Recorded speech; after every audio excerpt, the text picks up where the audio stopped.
ডালাটি রথ আইছিল, দুইটা রথ আইছে, একটা বড় একটা ছোট। ছোট একটা বড় একটা।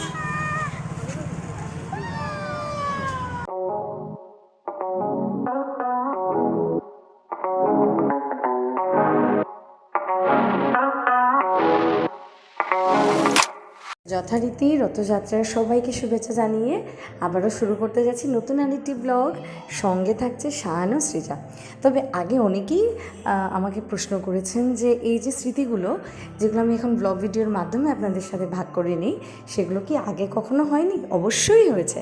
তবে তখন আমার হাতে স্মার্টফোন যদিও ছিল, তখন ব্লগিং বা এরকম কিছু জিনিস যেরকম ধরে নিন ভিডিওগ্রাফি করা বা এরকম স্মৃতির মতো করে রাখা, সেই সমস্ত ব্যাপারটা আমার মাথায় আসেনি। তবে আস্তে আস্তে বুঝতে পারলাম যে যত ক্রমশ আমার বয়সটা বাড়ছে, তার সাথে সৃজাও বড় হচ্ছে, তখন কিন্তু এই ছোটো ছোটো স্মৃতিগুলো অনেকটা মাহাত্ম্য রাখে। তাই হাতে তুলে নিলাম ফোন আর চালিয়ে দিলাম ভিডিওটা। তবে আজও কিন্তু সৃজাকে নিয়ে যথারীতি অন্যবারের মতো বেরিয়ে পড়েছি আমাদের ছোটোবেলার কিছু স্মৃতি তাদের সাথে ভাগ করে নিতে। তো যথারীতি বাড়ি থেকে বেরোনোর সাথে সাথে দেখছি রাস্তাঘাটে প্রচুর ভিড়, যেহেতু রথযাত্রা।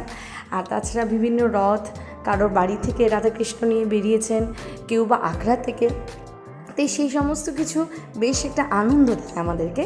আর সবচেয়ে যেটা আনন্দ দেয় সেটা হচ্ছে কি রথের দিন আমাদের বিভিন্ন মেলায় যাওয়া, যে আখড়াগুলোর সামনে ছোট ছোট পুতুলের মেলাগুলো বসে সেখান থেকে সংগ্রহ করা, সে সমস্ত ছোট ছোট পুতুলগুলো জমিয়ে রাখা একসাথে করে, যখনই ঝুলন যাত্রা হয় তখন সেই পুতুলগুলোকে কাজও লাগানো, সেই আনন্দটাই অন্যরকম। ঠিক আছে, তো যাই হোক, আমরা বেরিয়ে পড়েছি এখন। যথারীতি সমস্ত কিছু সেরে আমরা পৌঁছে যাব। প্রথমে ভেবেছিলাম ইস্কনে যাব। তো ইস্কনের যেহেতু মানে মানে অলরেডি রথ বেরিয়ে গেছে, তো ইস্কনের রথটা ছেড়ে দিলাম। আমরা প্রথমে চলে যাচ্ছি শ্যামসুন্দর আখড়ার দিকে। তবে তার আগে তোমাদেরকে দেখাই, আকাশটা আজ বেশ পরিষ্কার, জানো। বেশ কিছুদিন থেকে এত বৃষ্টি পড়ছিল যে মানে কাপড় শুকোচ্ছে না বাড়িতে, আর রাস্তা পুরো কাদামাঠা।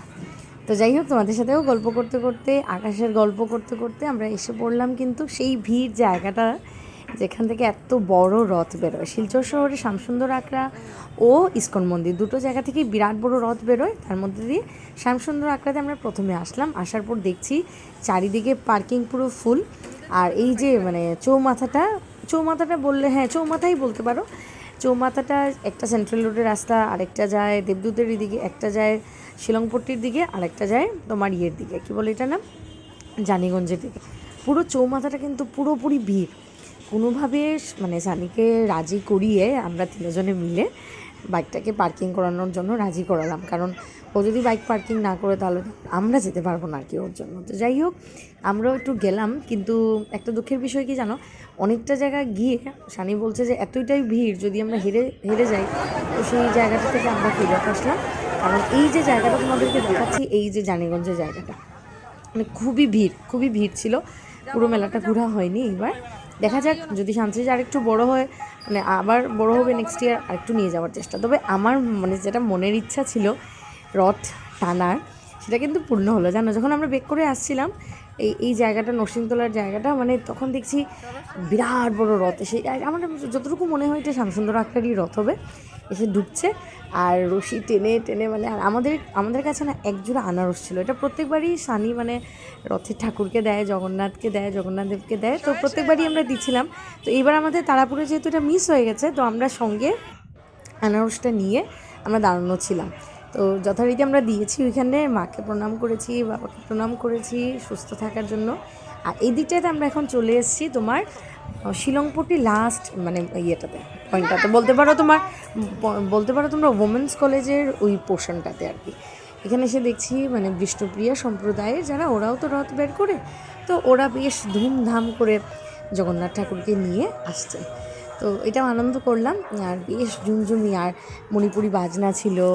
তারপর সবাই একরকমভাবে কাপড় পরেছে, দেখেন কি ভালো লাগছে। আসলে ভিড় জমায়েত করে।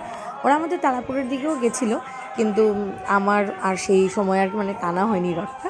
যাই হোক, তো আমি কি করেছি, আমরা এই দিক থেকে দেখো 3টে রথ টেনেছি, কিন্তু এক এক করে তোমাদেরকে দেখাচ্ছি। প্রথমে শ্যামসুন্দর একটা রথটা দেখলাম, এখন এটা বিষ্ণুপ্রিয়া সম্প্রদায়ের রথটা দেখলাম। টেনে টেনে দেখো কি সুন্দর করে সাজিয়েছে ফুল দিয়ে, কি ভাল লাগছে জানো, দেখতে কি অপূর্ব লাগছে। আর সবাই মিলে ভীষণ একসাথে গান বাজনা, হরি ঠাকুর কীর্তন সমস্ত কিছু করে আমরা কিন্তু ভীষণভাবে আনন্দ করেছি ওই দিনটাতে, জানেন, খুব ভালো লেগেছে। তবে পেছনে ছিল ডিজের বাজনাও ছিল, তো খুব ভালো লেগেছে, আনন্দ করেছি ওই দিনটা। ভিডিওর মাঝে তোমাদেরকে জিজ্ঞেস করি তোমরা কে কোথা থেকে আমার ভিডিওটা দেখছো, অবশ্যই জানিও, আমারও ভালো লাগবে তোমাদের সাথে ভিডিওটা এত দূর থেকে ভাগ করে নিতে পারলাম এটা। আর উৎসাহ করো আরও যেন এরকম ছোট ছোট ভিডিও তোমাদের সাথে ভাগ করে নিতে পারি। তারপর যেটা থার্ড যেটা রথ, সেটা কোথা থেকে এসছে ঠিক বলতে পারছি না, তবে সেটাও কিন্তু খুব সুন্দর করে সাজানো ছিল, বিশ্বাস করো। তোমাদেরকে দেখাচ্ছি, এই দেখো কি সুন্দর করে পুরো দুতলার মতো করে না পুরো গাড়িটাকে পুরো ফুল দিয়ে আর সামনে দুটো ঘোড়া দিয়ে টেনে টেনে নিয়েছি, কি সুন্দর লাগছে দেখতে, ভীষণ ভালো লাগছে জানেন। দুতলা করে উপরে উপরে ঠাকুর আর নিচে সব মানুষরা বসে ফল টল দিয়ে, আর খুব ভালো লাগে যখন লুট দেয়, মানে কী করে ধরবে, কোনটা কি ধরবে, খুব মজা লাগে জানো। তারপর ইচ্ছে আছে ইসকন মন্দিরের দিকে যাওয়ার, যদি সম্ভব হয় তোমাদেরকে ওই দিকটাতেও একটু ঘুরিয়ে নিয়ে আসবো। সানসিদাকে নিয়ে সানসিকে কোনো রকমভাবে ম্যানেজ করে নিয়ে গেলাম, ওই দিকটাতে একটু প্রণাম করে তোমাদের সাথে আজকে এইখানটাই বিদায় নিলাম। ভিডিওর মাধ্যমে তোমরা সবাই সুস্থ থাকবে, ভালো থাকবে, আর আমাকে জানাবে কী কোথা থেকে ভিডিওটা করছো। টাটা, দেখা হচ্ছে পরবর্তী ব্লগে অবশ্যই।